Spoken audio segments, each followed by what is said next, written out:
하겠습니다. 오늘 주신 하나님 말씀은 요한계시록 19장 5절에서 16절 말씀입니다. 제가 가진 성경은 신약성경 418페이지에 있습니다. 요한계시록 19장 5절에서 16절 말씀까지입니다. 우리 5절에서 16절 말씀까지 교독하도록 하겠습니다. 이 일 후에 내가 들으니 하늘에 허다한 무리의 큰 음성 같은 것이 있어 가로되 할렐루야, 죄송합니다. 보좌에서 음성이 나서 가로되 하나님의 종들 곧 그를 경외하는 너희들아 물은 대사하고 다 우리 하나님께 찬송하라 하더라.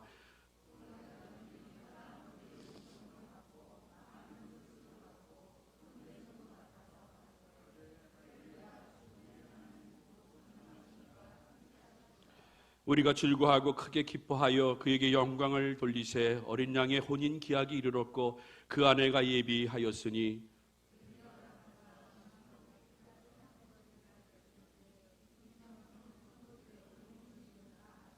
천사가 내게 말하기를 기록하라. 어린 양의 혼인 잔치에 청함을 입은 자들이 복이 있도다 하고 또 내게 말하되 이것은 하나님의 참되신 말씀이라 하기로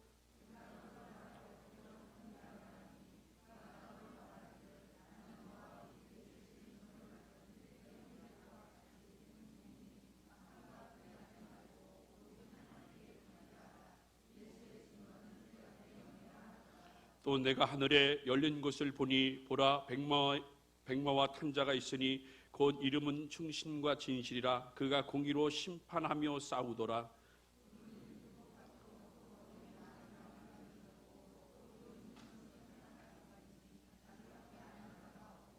또 그가 피 흘린 옷을 입었는데 그 이름은 하나님의 말씀이라 칭하더라.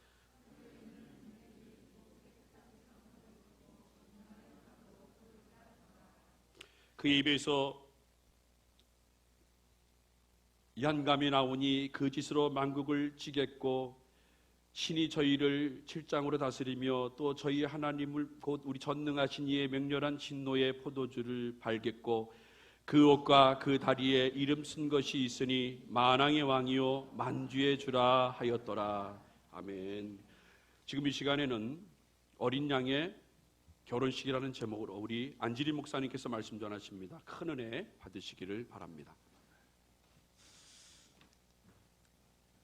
할렐루야, 반갑습니다. 드린 예물이 있습니다.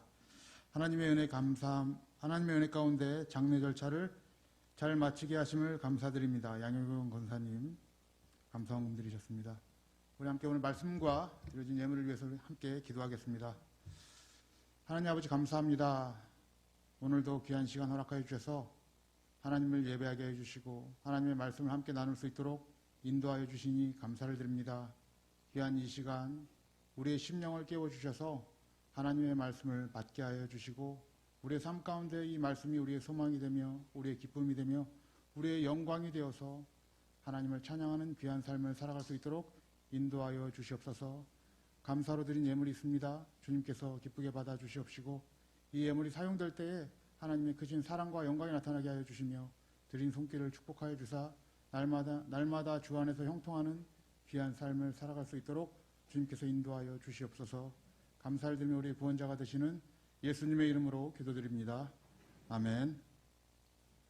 자, 오늘은 어린 양의 결혼식이라는 제목으로 함께 말씀을 나누도록 하겠습니다. 자, 요한계시록 19장서부터 22장까지는 완성된 하나님의 나라에 대해서 요한의 계시를 통해 기록을 하고 있습니다. 하나님께서 천사를 통해서 요한에게 환상으로 그 하나님의 나라를 보여주신 것이죠. 그런데 그 나라가 어떤 나라였냐면 하나님을 찬양하는 나라였고 또 오늘 말씀에 혼인잔치가 있는 나라였습니다. 제가 오늘 이 말씀을 딱 들으면서 혼인잔치, 헬라어로 보니까 결혼식이라고 적혀 있더라고요. 그래서 제목을 어린 양의 결혼식이라고 했습니다. 저는 결혼을 좀 늦게 한 편입니다. 결혼한 지 한 2년밖에 안 됐어요. 남들은 신혼이라고 하는데 어디 가서 이렇게 나이가 들어서 신혼이라고 하기에도 좀 거시기합니다. 사실. 그런데 이제 제가 결혼을 늦게 하면서 결혼하기 전에 숱하게 들었던 소리가 있습니다.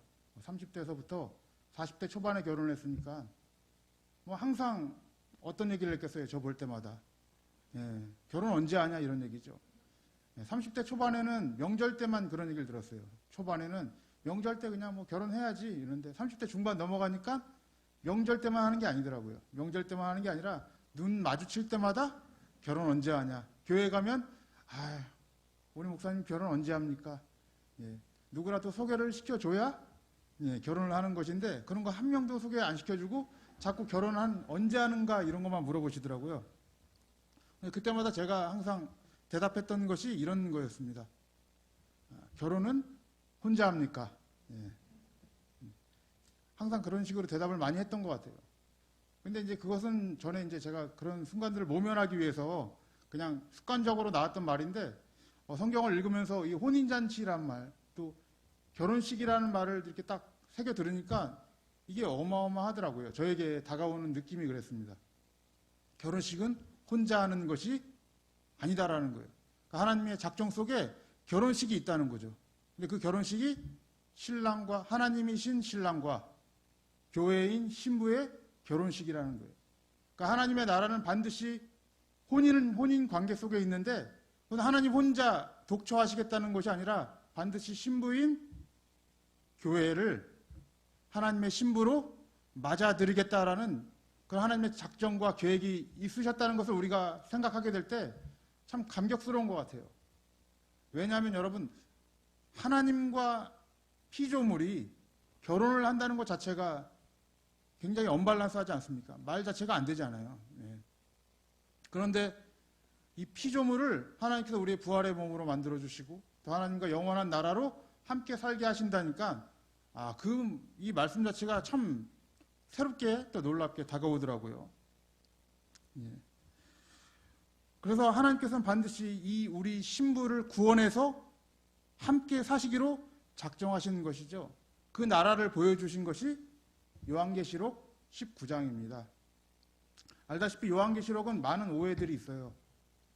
요한계시록을 보면서 어떤 사람들은 요한계시록은 함부로 들춰봐서도 안 된다. 풀어서도 안 된다. 그냥 요한계시록은 덮어두는 것이 상책이다. 뭐 이렇게 말씀하시는 분들도 있고 요한계시록을 보면 항상 뭐 마음이 어렵고 심판하는 것 같고 또 우리를 협박하는 것 같고 뭐 그런 느낌을 많이 받는다고 얘기를 들었어요. 그런데 여러분 이 요한계시록이 쓰여진 그 배경을 보면은 우리도 알다시피 요한이 어느 섬에 갇혔습니까? 반모섬에 갇혀 있었죠. 반모섬에 갇혀 있었다는 것은 기독교인들에게 큰 탄압이 있었다는 거예요. 로마 황제로부터 큰 탄압이 있던 그 당시에 반모섬에 갇혀서 사도 요한이 이 환상을 보고 이 교인들에게 편지를 보낸 거예요. 그럼 그 편지를 보냈을 때 어떤 심정으로 편지를 보낼까요? 저는 저 교회들을 가두고 협박하고 위협하기 위해서 편지를 보냅니까? 아니면 위로를 주고 소망을 주고 확신을 주기 위해서 편지를 보냅니까? 그죠? 위로를 주고 소망을 주기 위해서 편지를 보낸 거예요. 요한계시록 아닙니까? 그런데 그 끝장이 뭘로 끝나고 있냐면 오늘 19장 우리에게 소망을 주는 어린 양의 혼인잔치로 시작을 하고 있어요. 하나님의 나라가. 그러면 우리가 이제 이 말씀을 보면서 이 혼인잔치에 참여하는 자들이 어떤 자들인가 확인을 해야 되겠죠. 이건 반드시 확인을 해야 되는 것입니다. 왜 확인해야 되는지는 나중에 제가 말씀을 드릴게요. 자, 먼저 혼인잔치에 참여한 자들을 한번 보겠습니다. 6절 말씀 한번 볼게요. 자, 6절 말씀 우리 함께 읽어보겠습니다. 시작. 또 내가 들으니 허다한 무리의 음성도 같고 많은 물소리도 같고 큰 뇌성도 같아서 가로되 할렐루야 주 우리 하나님 곧 전능하신 이가 통치하시도다 라고 되어 있죠. 자, 그 나라에 허다한 음성이 들려요. 그 음성이 들리는데 그 하나님을 찬양하는 음성이죠. 가로되 할렐루야라고 기록이 되어 있습니다. 하나님을 찬양한다는 얘기죠. 근데 그들이 왜 하나님을 찬양하고 있어요? 6절 마지막 부분을 보시면 주 우리 하나님 전능하신 이가 통치하시기 때문에 그렇습니다. 그러면 여러분들 적어도 하나님 나라의 신부들은 백성들은 무엇을 기뻐하는 자들이에요? 전능하신 하나님의 통치를 기뻐하고 찬양하는 자들입니다. 여러분의 삶 속에서 이런 일이 일어나고 있는지 좀 확인하셨으면 좋겠어요. 지금 그의 백성들, 그의 신부는 전능하신 하나님의 통치를 찬양하고 기뻐하는 자들이에요. 7절 말씀 한번 볼게요. 7절 말씀 우리 한 번 더 함께 읽어보겠습니다. 시작. 우리가 즐거워하고 크게 기뻐하여 그에게 영광을 돌리세 어린 양의 혼인 기약이 이르렀고 그 아내가 예비하였으니 라고 되어 있습니다. 자, 7절을 보시면 신부들이 무엇에 기뻐하고 영광을 돌리고 있어요? 7절을 보시니까 어린 양의 혼인 기약이 이르렀다라고 해요. 여기 어린 양의 혼인 기약이라고 적혀 있는데 이것은 결혼식이라는 얘기입니다. 이들이 기뻐하는 건 뭐냐면 그 어린 양과의 그 결혼식이 이르렀다. 과거형으로 쓰여져 있거든요. 그러니까 뭐 이를 것이다가 아니라 이 그 결혼식이 왔기 때문에 지금 어떻게 하면 크게 즐거워하고 기뻐한다는 거예요. 그러니까 신부는 신랑을 기뻐하는 것이 당연한 것이죠. 그 예수 그리스도와 함께 동행하고 살아가는 것 자체를 기쁨으로 여기고 있는가? 우리가 한번 돌아봐야 될 모습입니다. 진짜 신부는 그 어린 양을 기뻐하는 거예요. 그리고 7절 말씀 마지막 부분에 보시면은 그 아내가 예비하였다라고 되어 있죠. 아내가 준비하였다라고 얘기합니다. 이거는 뭐 히브리적 배경이 있지만 그것은 오늘 말씀드리지는 않겠고요. 이 아내가 어떻게 예비를 했는지를 한번 보시면은 8절에 기록이 되어 있거든요. 근데 우리나라 번역본에는 이렇게 나와 있지는 않지만은 이게 동의 접속사가 있어요. 카이라는 접속사가 있는데 아내가 예비하였으니 곧 이렇게 해석을 할 수 있어요. 곧 그에게 허락하사 빛나고 깨끗한 세마포를 입게 하셨다라고 되어 있죠. 여기 수동태로 적혀 있는데요.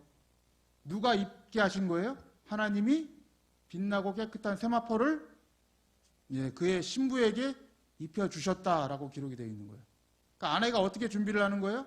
하나님이 입혀주신 옷으로, 세마포로 준비하는 겁니다. 그럼 여기서 의문이 하나 생기겠죠? 세마포란 도대체 무엇인가? 상징적인 단어니까요. 이 세마포는 여러분들 구약적 개념에서 좀 살펴볼 필요가 있습니다.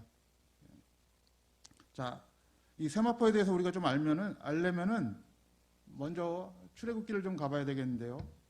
출애굽기 38장 16절을 보시면은 세마포에 대해 이렇게 얘기를 하고 있어요. 우리 스크린을 보면서 함께 읽어보겠습니다. 시작. 뜰 사면의 포장은 세마포요라고 되어 있죠. 이 뜰은 성전 뜰을 얘기를 하는 거예요. 성전 뜰이라는 것은 울타리를 얘기하는 것입니다. 그 울타리, 지금은 우리나라 말로 좀 쉽게 표현하면 담과 같은 거죠. 담. 그러니까 이 성전 안과 성전 밖의 그 경계를 나타내는 것. 그러니까 이 세마포 뜰을 안으로 들어가면 성전이고 뜰 밖으로 나가면 세상인 거예요. 그렇게 취급할 수가 있는 거죠. 그 경계를 지어주는 그 사면을 뭘로 싸고 있어요? 세마포로 싸고 있어요. 또 한 가지 제사장의 옷에도 이 세마포가 사용되고 있습니다. 레위기 16장 말씀을 한번 보시면은 세마포가 이렇게 사용이 되고 있는데 레위기 16장 3절 4절 말씀 우리 함께 한번 읽어볼게요. 시작. 아론이 수양으로 번제물을 삼고 거룩한 세마포 속옷을 입으며 세마포 고이를 살에 입고 세마포 띠를 띠며 세마포 관을 쓸지니 이것들은 거룩한 옷이라 물로 몸을 씻고 입을 것이며 16장 4절을 보시면은 이 세마포 속옷이고 세마포 고이를 살에 입고 세마포 띠를 띠고 세마포 관을 씁니다. 근데 이것을 뭐라고 부르고 있습니까? 거룩한 옷이라고 부르고 있죠. 세마포 옷을 가리켜서 거룩한 옷, 구별된 옷으로 이렇게 부르고 있는 거예요. 그러면 이 세마포가 의미하는 게 뭘까요? 세상과 성전을 구별하는 세마포. 그죠? 그 다음에 제사장을 구별하는 세마포예요. 그러니까 이 세마포는 구별을 나타내고 있는 거예요. 거룩을 나타내고 있다는 것이죠. 하나님께서 성도들에게 입혀주시는 그 세마포 옷을 이렇게 오늘 말씀에 본문에 이렇게 표현하고 있잖아요. 8절 보시면은 오늘 본문 말씀 8절 보시면 그에게 허락하사 빛나고 깨끗한 세마포라고 얘기하죠. 바로 거룩한 옷을 얘기하는 거예요. 예. 그런데 이 세마포가 신약에서 어디에서 등장합니까? 여러분들? 우리가 잘 알다시피 예수님의 어디에서요? 예. 무덤에서 등장하죠. 예. 이렇게 질문하면 갑작스러워서 대답을 못 하시는 거지 몰라서 못 하시는 건 아니잖아요. 예. 예수님의 무덤에서 발견이 됐죠. 예수님께서 부활하신 그 무덤의 장소에 뭐가 놓여져 있어요? 세마포가 놓여져 있는 거예요. 예, 그것은 여러분, 구약의 어떤 이런 성막과 성전 이 제사가 예수 그리스도의 십자가로 완성이 되었다라는 걸 의미하고 있는 거죠. 구약의 제사는 알다시피 희생제사 아닙니까? 그 희생제사 화목제물은 무엇을 모형하고 있는 거예요? 그리스도를 모형하고 있잖아요, 여러분. 예수 그리스도를 모형을 하고 있는 거고. 그래서 예수님께서 이제 예수님께서 이 십자가에서 그 속죄 사역을 완성하셨다. 희생 제물의 그 사역을 완성하셨다라는 의미에서 세마포가 놓여져 있는 거예요. 그래서 예수님의 그 세마포를 누구에게 주시려고요? 이제 그의 신부들에게 주시려고 부활의 무덤가에 세마포가 상징적으로 놓여져 있는 것입니다. 그래서 이제 신약에 와서는 여러분 그 세마포가 예수 그리스도를 입는다라고 이렇게 표현을 하죠. 갈라디아서 3장 27절을 보면 이렇게 말씀을 하고 있습니다. 우리 한번 함께 읽어볼게요. 시작. 누구든지 그리스도와 합하여 세례를 받은 자는 그리스도로 옷을 입었느니라 라고 얘기합니다. 그러니까 구약의 모든 이 모형들이 예수 그리스도로 완성이 되었기 때문에 구약에 있던 성전이 그리스도로 완성이 되었지 않습니까? 그러니까 그 구약은 그리스도를 나타낸 것이고 그리스도를 이제 그의 신부가 입고 있는 모양을 띠고 있는 거예요, 우리가. 그래서 신부를 어떻게 부르는지 9절 말씀 한번 우리가 한번 읽어볼게요. 신부를 이렇게 부르고 있죠. 자, 함께 읽어보겠습니다. 9절 시작. 천사가 내게 말하기를 기록하라. 어린 양의 혼인잔치에 청함을 입은 자들이 복이 있도다 하고 또 내게 말하되 이것은 하나님의 참되신 말씀이라 하기로. 자, 누가 복이 있다고 말씀하고 있습니까? 9절 말씀에 보면은 어린 양의 혼인잔치에 청함을 받은 자들이 복이 있다. 근데 이들을 가리켜 어떻게 얘기하고 있습니까? 여기서는 우리 한글 번역에서는 이것은이라고 번역이 되어 있지만 그냥 이들은이라고 번역을 해도 돼요. 이들은 하나님의 참되신 말씀이다라고 얘기해요. 그러니까 그 혼인잔치에 청함을 받은 자들을 하나님께서 어떻게 부르고 있냐면 하나님의 참되신 말씀, 직역을 하면 진리의 말씀이라고 번역을 하고 있는 거예요. 우리를 부르고 있는 거예요. 그러면 왜 우리를 진리의 말씀들이라고 이렇게 부르고 있을까요? 신부들을. 그 진리의 말씀이 뭔지 10절 말씀 한번 볼게요. 자, 10절 말씀. 자, 함께 읽어볼게요. 시작. 내가 그 발 앞에 엎드려 경배하려 하니 그가 나더러 말하기를 나는 너와 및 예수의 증거를 받은 내 형제들과 같이 된 종이니 삼가 그리하지 말고 오직 하나님께 경배하라. 예수의 증거는 대언의 영이라 하더라. 아멘. 자, 천사가 이 환상을 보여주니까 요한이 천사에게 경배하려고 했어요. 근데 천사가 어떻게 얘기합니까? 나는 너와 및 예수의 증거를 받은 내 형제들과 같이 된 종이다라고 얘기해요. 천사도 그렇게 얘기를 합니다. 그래서 나에게 경배하지 말고 오직 하나님께 경배하라. 그러면서 뭐라고 얘기하냐면 예수의 증거는 대언의 영이다라고 얘기해요. 그러면 신부들은 그 안에 뭐가 가지고 있는 거예요? 무엇을 가지고 있는 거예요? 예수의 증거를 가지고 있는 거예요. 예수의 증인된 삶을 가지고 있는 거예요. 예수님을 증거하려면 우리 안에 뭐가 있어야 됩니까? 말씀이 있어야 되죠. 진리의 말씀이 있어야 우리가 그리스도의 증인이 되지 않습니까? 그러니까 신부들은 누구나 무엇이 있다는 거예요? 그 마음속에 새겨진 예수의 증거가 있다는 것입니다. 그래서 우리들을 뭐라고 부르냐면 하나님의 참되신 말씀이라고 얘기하는 거예요. 그러니까 우리 안에 예수의 증거가 없다. 여러분 이거는 굉장히 심각한 거죠. 신부로서의 자격이 안 될 수 있습니다. 그리스도가 없으면 신부가 될 수 없는 것이죠. 혼인잔치에 들어갈 수가 없죠. 신랑이 없으니까요, 여러분들. 그러니까 오늘 우리는 이 말씀을 들으면서 우리 안에 좀 확인을 하셔야 돼요. 내가 진짜 신부가 맞느냐, 참된 신부가 맞느냐, 아니면 아무것도 없는 가짜 신부냐, 형식에 사로잡힌 가짜 신부냐, 이것을 오늘 확인하셨으면 좋겠습니다. 자, 이제 다음 절부터는 여러분들, 지금까지는 신부에 대해서 얘기를 했지만은 이제 11절부터는 신랑에 대해서 얘기를 하고 있어요. 물론 여기서는 신랑이라고 표현하진 않았지만 그건 이제 제가 붙인 겁니다. 근데 그 신랑이신 예수 그리스도에 대해서 11절부터 말씀을 하고 있습니다. 자, 우리가 한번 볼게요.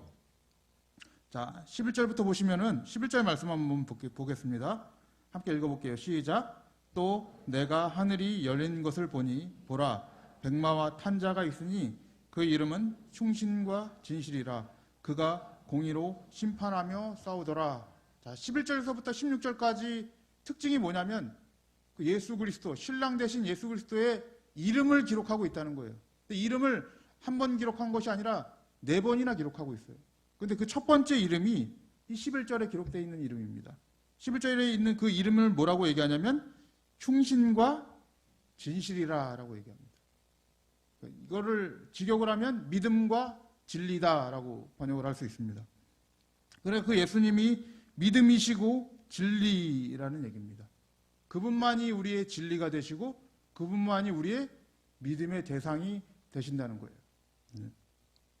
그래서 12절 말씀을 보시면은 그 눈이 불꽃 같고 그 머리에 많은 면류관이 있다라고 되어 있죠. 많은 면류관이 있다라는 것은 전쟁에서 계속 승리하셨다라는 의미가 있는 거예요.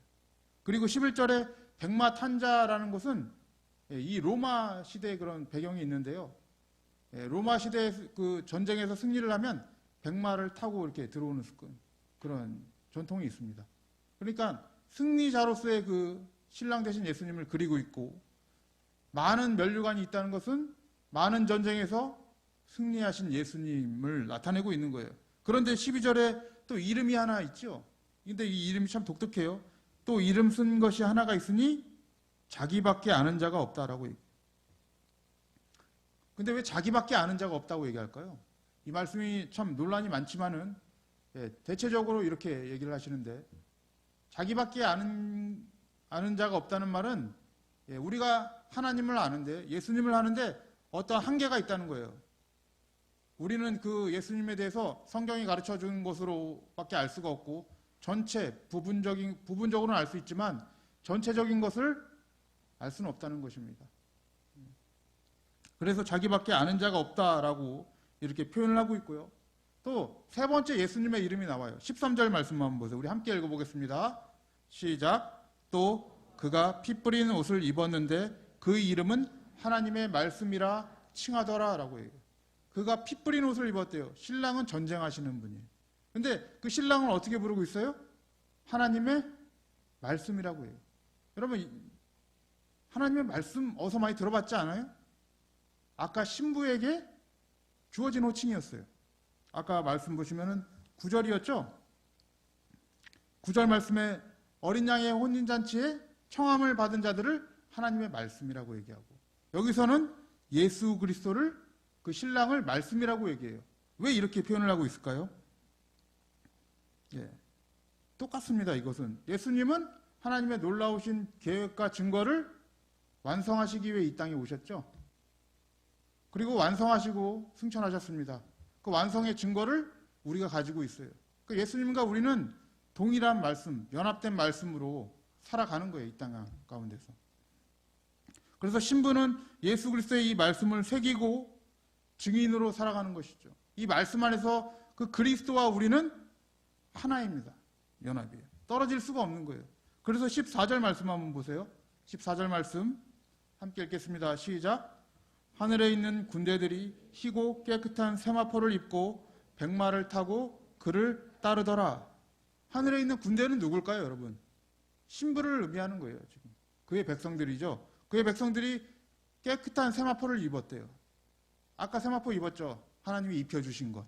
그 세마포를 입고 백마를 타고, 이 말은 누가 탔습니까? 원래는 11절에서 예수님이 타신 거예요.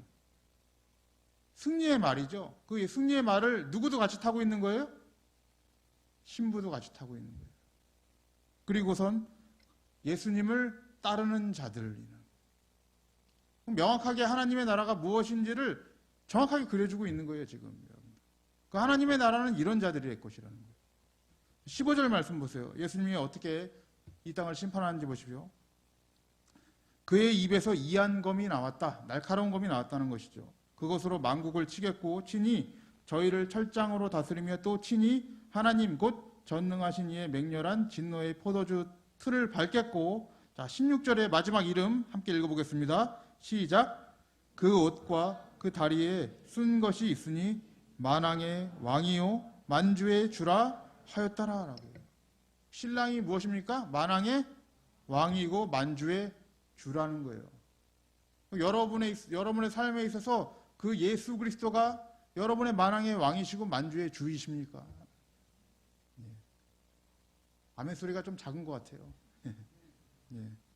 신부는 그렇습니다. 그 신랑이 왕이고 그 신랑이 주인이 되십니다. 그래서 이것은 하나님께서 우리에게 그 예수 그리스도를 보내신 목적과도 같아요. 골로새서 1장 15절부터 18절 말씀을 보시면 좀 길지만 우리가 함께 하나님께서 이 세상을 창조하시고 예수 그리스도를 보내신 목적을 우리 한번 좀 읽어봤으면 좋겠어요. 자, 함께 한번 읽어보겠습니다. 자, 골로새서 1장 15절 말씀 계속 쭉 읽을게요. 시작. 그는 보이지 아니하시는 하나님의 형상이요 모든 창조물보다 먼저 나신 자니 만물이 그에게 창조되되 하늘과 땅에서 보이는 것들과 보이지 않는 것들과 혹은 보좌들이나 주관들이나 정사들이나 권세들이나 만물이 다 그로 말미암았고 그를 위하여 창조되었고 또한 그가 만물보다 먼저 계시고 만물이 그 안에 함께 섰느니라. 그는 몸인 교회의 머리라. 그가 근본이요 죽은 자들 가운데서 먼저 나신 자니 이는 친히 만물의 으뜸이 되려 하심이라. 이 말씀을 보시면은 어떻습니까? 우리의 근본이 누구라고 말씀하고 있어요? 신랑 되시는 예수 그리스도예요. 그리스도를 통해서 우리가 성도의 정체성이 드러나는 것이고 그리스도를 통해서 우리가 살아갈 수 있는 거예요. 여러분들. 오늘 요한이 이 환상을 왜 기록했을까요? 여러분들 한번 잘 생각을 해보세요. 사람들은 이 요한계시를 가지고 먼 미래에 있을 일이라고 얘기를 많이 합니다. 종말에 있을 종말론이다. 근데 이게 종말에만 필요하다면 지금 우리가 읽을 필요가 있을까요?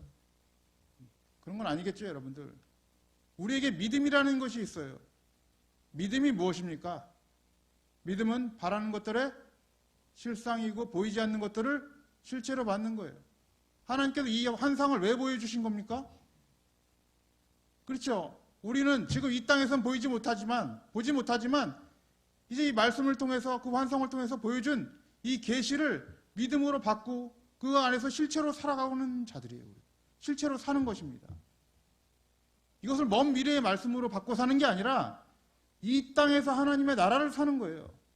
이 땅에서 오늘을 그리스도의 신부로 사는 것입니다. 하나님의 통치를 기뻐하고 그 신랑을 기뻐하는 자들이 우리 신부들이고 교회인 거예요. 예수 그리스도를 근본으로 삼고 그 안에서 그를 영광의 왕, 만왕의 주로 찬양하며 사는 자들이 그리스도의 신부인 것입니다. 오늘 우리는 우리의 그런 정체성을 확인을 하셔야 돼요, 여러분들. 믿음 안에서 나는 정말 그렇게 살고 있는가? 어떤 방향성으로 살고 있는가? 그냥 왔다 갔다 하면은 잘 되는 것처럼 그렇게 살고 있지는 않은가? 또 이렇게 코로나19로 인해서 우리의 신앙이 또 그냥 합리화가 되는 것이죠. 코로나 때문에 못 나오니까. 게을러지고 나태해져도 합리화가 되지 않는가? 그런 부분들을 우리 안에서 한번 생각해 볼 필요가 있습니다. 우리는 코로나가 닥쳐와도 이 세상에 어떤 풍파가 몰려와도 망하지 않아요. 왜? 오늘 이렇게 보여주셨기 때문에 그렇습니다. 그의 나라는 그리스도께서 승리하시기 때문에 망하지 않는 나라예요. 그분이 왕이시고 그분이 통치하시기 때문에 망하지 않는 나라입니다. 우리가 사는 가운데는 환란이 있을 수 있죠. 어려움이 있을 수 있죠, 여러분들. 그럼에도 불구하고 우리가 일어설 수 있는 그 원동력, 그것이 무엇입니까? 예수 그리스도. 우리의 신랑 되시는 예수 그리스도께서 우리의 주인이 되시고 왕이 되시고 결국에는 이 온 우주 만물을 통치하실 것이기 때문입니다. 그리고 지금도 통치하고 계시기 때문에 그렇습니다. 사랑하는 우리 성도님들, 우리가 걸어가는 이 신부의 여정이 쉽지는 않지만 오늘 우리 말씀에서 확인한 것은 우리의 신랑 되시는 예수님이 승리하셨다는 거예요. 여러분들. 승리하시고 통치하셨다는 거예요. 요한이 핍박을 받는 교회들에게 전하는 메시지예요. 승리하셨다는 거예요, 여러분들.